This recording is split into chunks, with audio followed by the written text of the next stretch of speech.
Pune Porsche car प्रकरणात चर्चेत असलेल्या प्रमुख 3 प्रश्नांची उत्तरं पहिल्यांदाच समोर आली आहेत.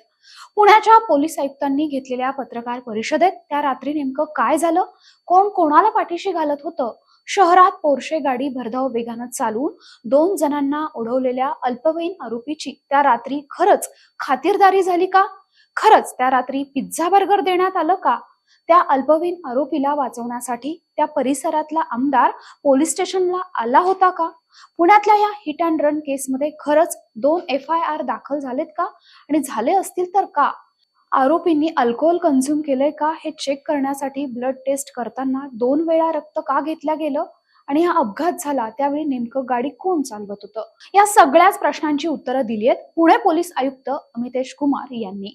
अमितेश कुमार यांनी शुक्रवारी एक पत्रकार परिषद घेतली आणि अवघ्या देशाचं लक्ष लागलेल्या या high profile hit and run case संदर्भात सर्वसामान्यांना पडलेल्या प्रश्नांची उत्तरं दिली. त्याच उत्तरांची कारण मीमांसा आजच्या व्हिडिओमधून. नमस्कार, मी भाग्यश्री आणि आपण पाहत आहात बखर लाईव्ह.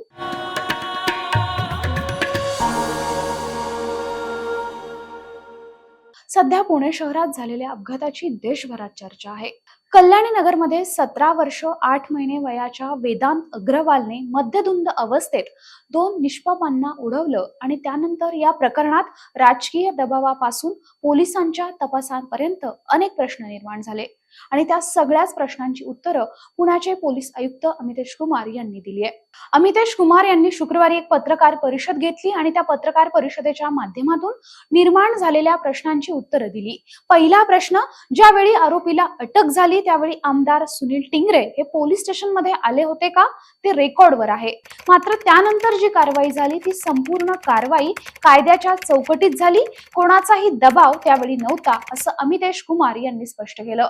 त्यानंतर दुसरा प्रश्न येतो, स्वतः अल्पवयीन असून मद्यधुंद अवस्थेत 2 निष्पापांचा बळी घेणाऱ्या बाळाला पोलीस स्टेशन मध्ये पिझ्झा बर्गर खाऊ घालण्यात आल्याचा आरोप झाला होता. त्या प्रश्नावर उत्तर देताना या आरोपीला कुठल्याही प्रकारचं पिझ्झा बर्गर पोलीस स्टेशन मध्ये देण्यात आलं नव्हतं, त्या सगळ्या अफवा आहेत, त्या आरोपात कुठलंही तथ्य नसल्याचं अमितेश कुमार यांनी सांगितलं. या प्रकरणात 2 FIR दाखल झाले, ते का झाले असा आरोप होतोय. त्यावर बोलताना अमितेश कुमार म्हणाले, FIR मधला पहिला FIR सकाळी 8 वाजता दाखल झाला, त्यात कलम 304A लावण्यात आलं. परंतु प्रकरणाचं गांभीर्य पाहून सकाळी 11 ते 12 दरम्यान दुसरा FIR दाखल केला, त्यात कलम 304 लावलं गेलं. एकाच दिवशी ते दाखल झाले, त्यामुळे हे 2 FIR आहेत असं म्हणता येत नाही. दुसरा FIR जो दाखल झाला तो अल्पवयीन मुलांचे वडील आणि पब चालकावर दाखल केला आहे. यामध्ये कोणतंही गैर नाही, कदाचित ही पहिलीच अशा प्रकारची कारवाई असणार आहे असं स्पष्टीकरण त्यांनी दिलंय. आरोपीच्या रक्ताचे 2दा नमुने का घेतले या प्रश्नाला उत्तर देताना ते म्हणाले की पहिलं ब्लड सॅम्पल हे सकाळी घेतलं आणि दुसरं ब्लड सॅम्पल हे त्या आरोपीचं DNA चेक करण्यासाठी घेतलं. अजूनही आरोपीचे ब्लड रिपोर्ट्स आलेले नसल्यानं त्यांनी सांगितलं. दरम्यान या प्रकरणात पुरावे नष्ट करण्याचा प्रयत्न होत असेल तर आम्ही त्यांच्यावर कलम 201 लावू. ड्रायव्हर सुरुवातीला म्हणाला होता की मीच गाडी चालवत होतो, कदाचित त्यावेळी ड्रायव्हरवर कोणाचा तरी दबाव आहे का हे बघू.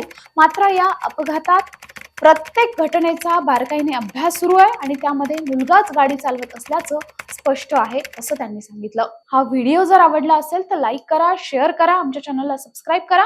तुमच्या प्रतिक्रिया आमच्यासाठी महत्त्वाच्या आहेत, त्यामुळे कमेंट नक्की करा. धन्यवाद.